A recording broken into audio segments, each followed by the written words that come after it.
let's talk about the letter E in our Deliver framework, which is our framework for assessing email deliverability. Now, E stands for engagement, specifically, of course, email engagement. So first off, what is email engagement?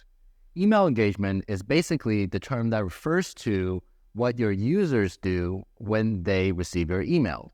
So whether or not your users are positively engaging with your emails or negatively engaging with your emails. And that's a useful breakdown to think about. Are the users taking positive action, in which case they're positively engaged, or are they taking negative actions, in which case they're negatively engaged?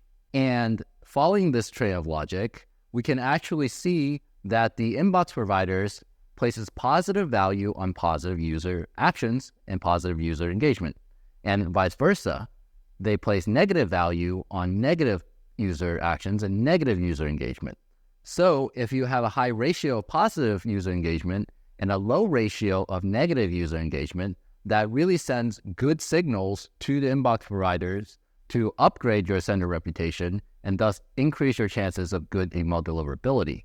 The converse is true as well. If you have low ratios of positive user engagement and high ratios of negative user engagement, then that sends a signal for the inbox providers to downgrade your sender reputation and makes it harder for you to have good email deliverability. So engagement is very, very important and has increasingly become a bigger piece of the evaluation pie as time has gone on in terms of deliverability.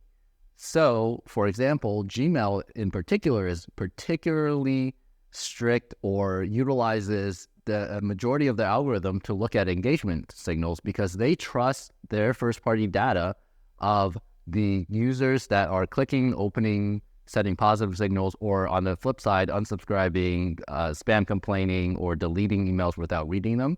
They have all that data as an inbox, and they use that as a primary measuring stick for your sender reputation and deliverability.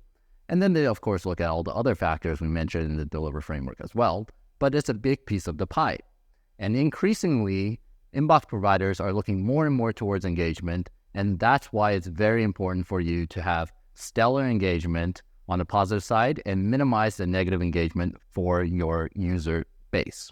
So a little bit more about positive and negative signals. So now that we understand that having good positive engagement is good and having a low amount of negative engagement is also positive for you, let's talk about how we measure it. So one thing to keep in mind, though, is when we're talking about measuring user engagement, we're talking in terms of ratios.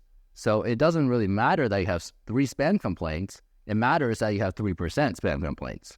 It doesn't really matter if you have 100 opens, 200 opens, 1,000, 1,000,000 opens. It matters that you have a 75% open rate. So with that in mind, just a quick breakdown, which will go into detail in further videos on the specific metrics, but some metrics that govern positive user signals and positive user engagement would be things like high open rates, high click-through rates, good amount of reply rate, also things like starring or marking as priority on your emails, also whitelisting your emails by adding your sender into the address book. Those are all positive signals, as should be fairly clear by the nature of those user actions.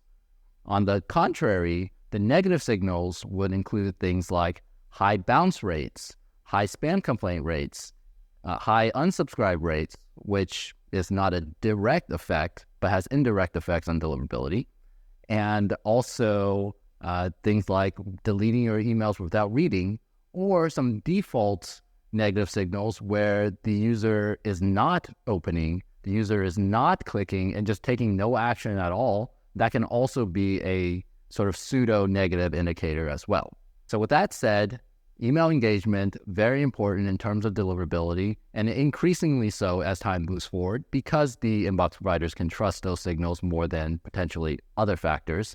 And it's very important for you to get your email engagement levels in line with what is expected in order to communicate the best signals to the inbox providers and increase your chance of having high email deliverability.